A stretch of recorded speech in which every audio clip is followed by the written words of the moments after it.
नमस्कार मंडळी, आज एक सीतामैयाचं गाणं म्हणणार आहेत आणि खूप छान असं गाणं आहे. नक्की ऐका बरं का. तर ऐका.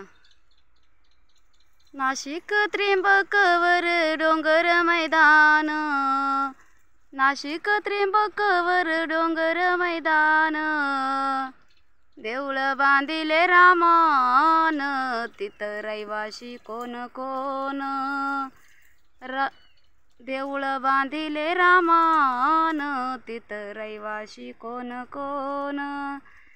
राम लक्ष्मण सीता माई तिघे जण, राम लक्ष्मण सीता माई तिघे जण. लंकेचा रावण भिक्षा मागतो आळीत, लंकेचा रावण भिक्षा मागतो आळीत. रामजीची सीता यानं घातली झोळीत, रामजीची सीता यानं घातली झोळीत. लंकेचा रावण भिक्षा मागतो पेठात, लंकेचा रावण भिक्षा मागतो पेठात. रामजीची सीता यानं घातली जटात, रामजीची सीता यानं घातली जटात. लंकेचा रावण भिक्षा मागतो आळीत, लंकेचा रावण भिक्षा मागतो आळीत. रामजीची सीता यानं घातली झोळीत, रामजीची सीता यानं घातली झोळीत. सीताच्या शोधला बाई जात कोण कोण, सीताच्या शोधला बाई जात कोण कोण. राम लक्ष्मण हनुमंत तिघे जण, राम लक्ष्मण हनुमंत तिघे जण. अशोकवनात काय दिसत लाल लाल, अशोकवनात काय दिसत लाल लाल. सीता बाळतीन तिला लोगड्याचे पाल, सीता बाळतीन तिला लोगड्याचे पाल. अशोकवनात काय दिवा कशाचा जळतो, अशोकवनात दिवा कशाचा जळतो. सीताच्या मांडीवर पुत्र रामाचा खेळतो, सीताच्या मांडीवर लव अंकुश खेळतो. अशोकवनात दिवा कशाचा इजला, अशोकवनात दिवा कशाचा इजला. सीताच्या मांडीवर पुत्र रामाचा निजला, सीताच्या मांडीवर पुत्र रामाचा निजला. तर गाणं कसं आहे नक्की सांगा मला. चला तर घरी जायचं आहे आता, कारण आपण आलो होतो शेळ्यांकडं आणि आपलं कसं असतं कामातच राम. आणि असं तर कुठं लिहिलेलं नाही का देवापाशीच जाऊन असं गाणे म्हटले पाहिजे, असं कुठं लिहिलेलं तर नाही ना. तर देवांनी पण कामातच राम केला, तसं आपणही कामातच राम करायचा. तर चला आता जाता जाता काही थोडंसं दाखवते तुम्हाला, कारण आता आमचे बकरं बिकरं मस्तपैकी आलेले आणि चारायला घेऊन येत असते बकरांना. आणि बरेच दिवसापासून ब्लॉग नाही टाकला, म्हणून आज म्हणलं थोडंसं, तर कारण तब्येत बरोबर नव्हती म्हणून मी ब्लॉगच बनवला नाही. तर चला आता जाता जाता व्हिडिओ तुम्हाला दाखवते बकरांचा शेळ्यांचा, आणि कशी एकामागं एक पळत्यात दाखवते तुम्हाला. चला बघा बकरं चारायला आणत असतं. ए चाल नाण्या, चाल रे, ऐ काय घ्या, चाल रे. हा एक बोकडी आहे, बाकीच्या पाठी आहे, एक तांबडा बोकड आहे, बाकीचे दोन बोकड घरी. आता पाणी पूर्णपणे आटलेलं आहे आमच्याकडचं आता. ऐ चाल रे. बघा शेळ्या कशा मस्त टम जोगल्या आता. या बाई या बोकडची आई, या बाई ही बघा ती बुट्टी.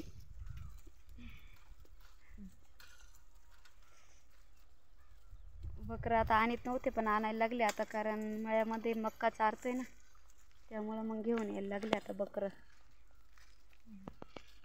एवढे 5-6-7 बकरं आहे इथं मोठाले, आणि घरी 4-5 बकरं आहे छोटले. 10-12 बकरं आहेत. कसं असतं, आपण कामात राम करायचा असतो. त्या बोकडची आई ही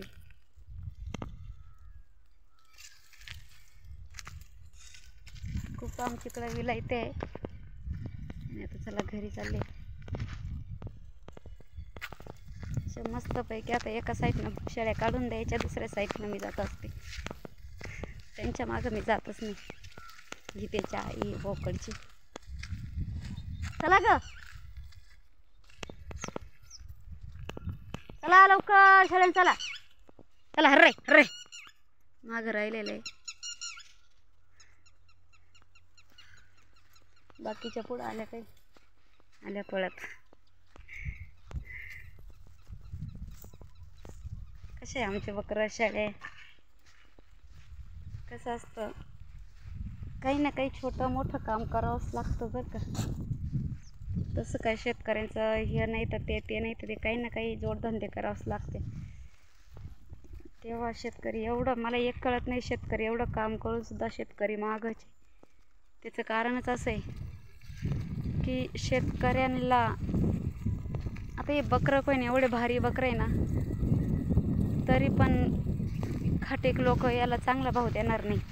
आणि आता मागं तो याचा बोकडचा व्हिडिओ टाकला होता मी.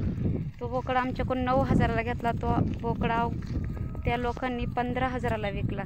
मग तुम्ही सांगा, त्यांना जर एका दिवसा म्हणजे तो शनिवारचा नेला आणि बुधवारी बाजारात टाकला, बुधवारच्या बाजारात 2 ते 3 दिवसामध्ये त्यांना 5-6 हजार रुपये नफा भेटत असेल तर, आणि आमच्यासारखे असे 5-5 महिने सांभाळून सुद्धा एवढा भाव भेटत नाही. मग आता खरंच सांगा, शेतकरी कसा सुधारायचा आहे. तसंच कोणत्याही मालाचं असंच आहे. 3-4 महिने सांभाळायचा तो माल, आणि एकखटी दलाल लोक घेऊन जाणार, व्यापारी लोक, आणि तोच मालाचे पैसे ते भरमसाठ करणार. म्हणजे खरं सांगा, शेतकऱ्यांचे किती लूट आहे. आणि शेतकरी त्यामुळंच सुधरत नाही. तो म्हणजे गरीबच्या गरीबाचा राहतो, कारण ही लोक शेतकऱ्याला कधी सुधरून देते नाही. आणि शेतकरी हा आहे ना, तोच खरा करता हरता आहे, तोच जगाचा पोशिंदा असून सुद्धा लोक त्याचा विचार करते नाही. तेव्हा अशी अवघड परिस्थिती, खूप शेतकऱ्यांची अवघड आहे. आता शेतीमध्ये जवळजवळ नांगरून पेरलं होतं मका बिका लोकांनी, तर त्या आता त्याचा काहीच उपयोग झाला नाही. पाणी संपून गेलं, ते माल जळून गेले. तर असं असतं शेतकऱ्यांचं. असं झालं वातावरण आमच्याकडे, फार अवघड झालेलं आहे. तर दिवस माळवतीला चालला. आता शेळ्या बाकडून काढून दिल्या मी, आणि मी आता जाणार शॉर्टकट रस्त्याने. ते बरोबर ते नाल्याने येणार पल्लीकोच्या साईडनं. आता मी खुशाल इथून जाणार आहे. आता मस्तपैकी शॉर्टकटने जाणार आहे मी, त्यांच्यासोबत नाही जाणार. तर इकडे ना शेळ्यांना शेंगा भरपूर असतात बरं का. शेंगा दाखवते मी तुम्हाला, किती झाडाला शेंगा लागलेल्या.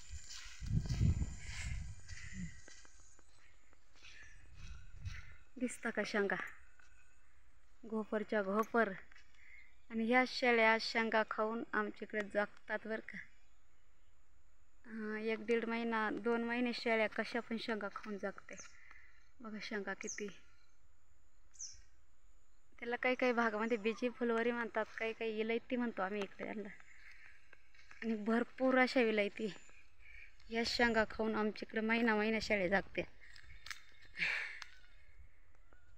तर चला, बाय बाय, भेटूया दुसऱ्या ब्लॉगमध्ये. हो थांबा, आता माझं घर इथून दाखवते किती शॉर्टकटने आले मी. हे बघा दिसलं घर, आले घरापाशी. आणि शेळ्या आता बघते, दाखवते तुम्हाला एक मिनिट. हे बघा शेळ्या आल्या का दुसऱ्या साईडने. मी खूप शॉर्टकटने आले, त्यांना एका साईडनं काढून दिलं. आणि इथं पाणी बरं का, इथं पाणी बिनी पितात. हे बघा आले दुसऱ्या साईडनं शॉर्टकटने. तिकडं होत्या शेळ्या, तिकडे दिसतात, तिकडं होत्या. तिकडून एवढे लांबून आले आणि इथं आले. मी अशी शॉर्टकटनी इकडून आले. चला आता, हे बघा हिरवगार आहे मस्त इथं थोडं थोडं. आणि पूर्ण हा बंधारा भरलेला होता, याच्यावरून पाणी टाकलेलं होतं. तर चला आले घरापाशी. बघा आले शेळ्या सगळे. चला तर घ्या काळजी. Bye bye.